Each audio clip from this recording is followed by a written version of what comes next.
Salut à tous, c'est Alex pour la deuxième ronde des Masters France 2024. J'ai fait un match nul contre Samuel et l'Ordre de la Marche et j'affronte Dablama et son Alliance du Nord en deuxième ronde. Alors je suis super content parce que en fait Dablama, je suis un peu un fan de sa chaîne YouTube. Voilà, j'adore ses contenus, j'aime beaucoup sa vision du jeu. Voilà, ses armées sont magnifiques et puis, voilà, je suis content d'affronter cette liste de l'Alliance du Nord que j'ai un peu suivie, du début à la fin par le biais de cette chaîne et en fait, au-delà de ça, je vais découvrir tout au long de la partie qu'en plus, voilà, d'être un bon peintre et un bon joueur et aussi un producteur de contenu qui donne de la visibilité au jeu, c'est aussi quelqu'un d'extrêmement, courtois. Franchement, c'est quelqu'un d'ultra agréable. Voilà, c'est ce genre de joueur qui vous donne vraiment envie de vous déplacer sur des tournois. Et au niveau du match-up des armées, je suis assez content parce que en fait, il a une liste, qui est vraiment pas mal du tout, mais qui contre une défense 6, comme la mienne, peut parfois, dans certaines situations, manquer d'impact. Et globalement, la pièce qui a le plus de chances de m'ennuyer à l'origine, ce serait plutôt la chimère, qui elle, pour le coup, a un gros crushing de 3. Mais cette chimère, grâce à mes, arquebusiers de fond de table, mes sharpshooters, tout comme, ces corbeaux, vont avoir du mal à s'exprimer. Parce que la chimère, elle a ce pouvoir de pénétration qui permettrait de passer à travers mes armures avec une bonne charge de flanc minutée. Et de leur côté, les corbeaux, ils ont exactement ce qu'il faut pour venir chercher des conditions de victoire en fin de partie et m'embêter. Et du coup, en gros, je vais positionner voilà, mes sharpshooters un peu partout au niveau de la table pour pouvoir me permettre de couvrir le maximum de zones et les utiliser un peu comme une DCA, principalement contre les corbeaux qui sont extrêmement fragiles et mobiles et la chimère. Au niveau du scénario, on n'est pas trop mal. C'est un scénario en fait où il y a 5 butins qui sont disposés sur la ligne médiane, ce qui est plutôt pas mal. Ça signifie que mes nains n'auront que la moitié du champ de bataille à traverser et vu leur mouvement qui est complètement médiocre, c'est plutôt une bonne chose. Je décide de positionner un peu mes unités relativement écartées les unes des autres pour pouvoir couvrir la plus grosse zone possible, puisque dans le positionnement des objectifs, il est difficile pour moi de refuser un flanc. Et en général, moi, avec mes nains, j'aime beaucoup ancrer mon flanc. Et du coup, pour essayer de compenser au maximum cette vulnérabilité, je vais écarter mes unités les unes des autres et positionner mes armures en deuxième ligne pour pouvoir éventuellement amener des tirs de couverture. De son côté, voilà, il va positionner ses corbeaux derrière un infranchissable, ce qui est vraiment très bien joué. Il va essayer de les faire s'exprimer du mieux qu'il pourra, alors que c'est vraiment pas évident. Et vous verrez au long des photos que franchement, il arrive à tirer le meilleur de chacune de ses unités. Comme toujours avec les nains, hein, on l'oublie trop souvent, hein, on va avoir très peu finalement de first strike et du coup, on va tenter l'adversaire avec des positionnements d'unités. Et c'est ce que je fais, j'avance de cette manière en essayant d'anticiper au maximum pour pouvoir bénéficier de contre-charges. Et voilà, il saisit l'occasion de charger avec ses unités, environ au tour 3 si je dis pas de bêtises. Et la plupart de ces unités vont se casser les dents, mais j'ai quand même une unité d'Iron Guard qui va tomber à cause de la chimère. Et du coup, je vais utiliser mes deux armures d'air taille 3 pour fixer le dragon et l'unité à côté du dragon qui vient de détruire l'Iron Guard.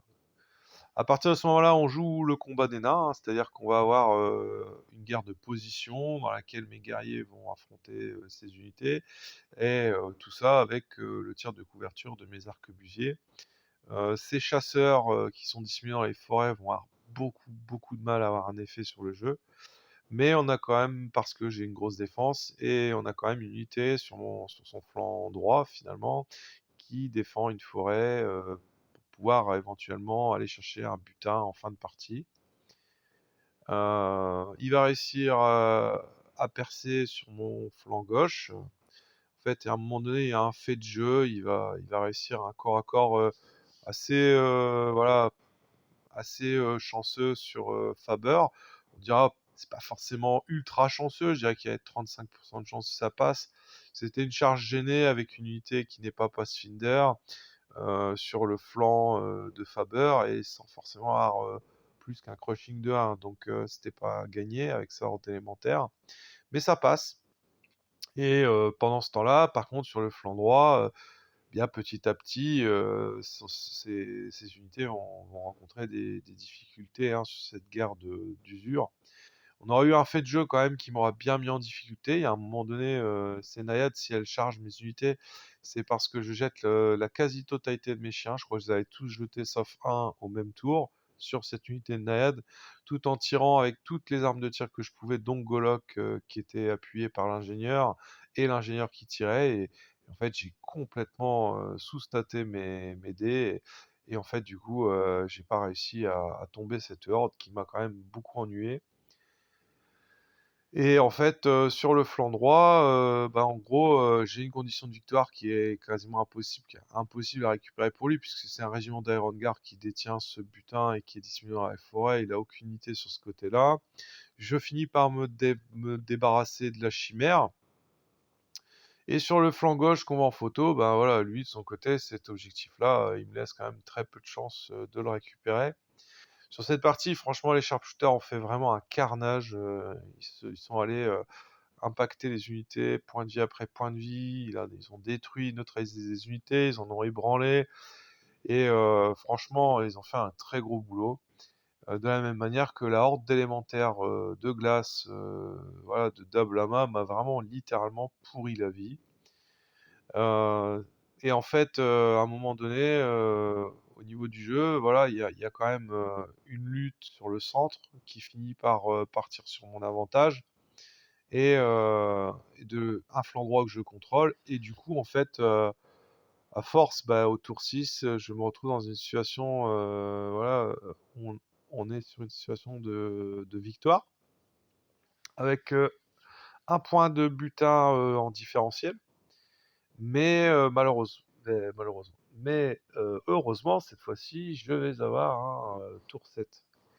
Alors ce tour 7 pour moi, il est génial parce qu'en fait, Dablama, à cause de mes tirs d'arquebusier, a vu son nombre d'unités diminuer petit à petit et du coup, il a concentré la quasi-totalité de ses objectifs, enfin même la totalité de ses butins sur sa horde élémentaire. Du coup, je lui mets un tir avec tout ce que j'ai sur mon tour 7 et je le fais tomber à un nombre de points de vie tellement élevé qu'il me suffit d'un test de nerfs à 4 pour lui détruire la horde et du coup lui annuler toutes ses conditions de victoire. Et du coup, ça m'aurait fait gagner avec 2 points d'écart cette partie. Malheureusement, je jette les dés, je fais un 3, l'ordre d'élémentaire survit, et du coup, on finit sur une victoire sur le fil, puisque je vais prendre 1 point de bâche au kill point, et je ne prendrai voilà, aucun bonus sur le scénario. C'était vraiment une partie passionnante. Franchement, Dablama, il s'est vraiment battu bec et ongle. Et c'était pas évident parce que je pense que le scénario m'arrangeait bien. Je pense que le match-up armé l'arrangeait pas trop. Et franchement, effectivement, quand on voit ce qui reste sur la table à la fin de la partie, on se dit voilà que le pauvre, il a subi. Mais à aucun moment il a lâché les conditions de victoire et voilà, c'est ce qui est capital. Ce qui fait qu'en fait, il arrive à limiter vraiment la casse sur cette deuxième ronde. Et je pense que vraiment, je pense que je n'aurais pas fait mieux que ce qu'il a pu produire en tout cas. Et du coup, victoire pour les nains et on passe à la troisième ronde.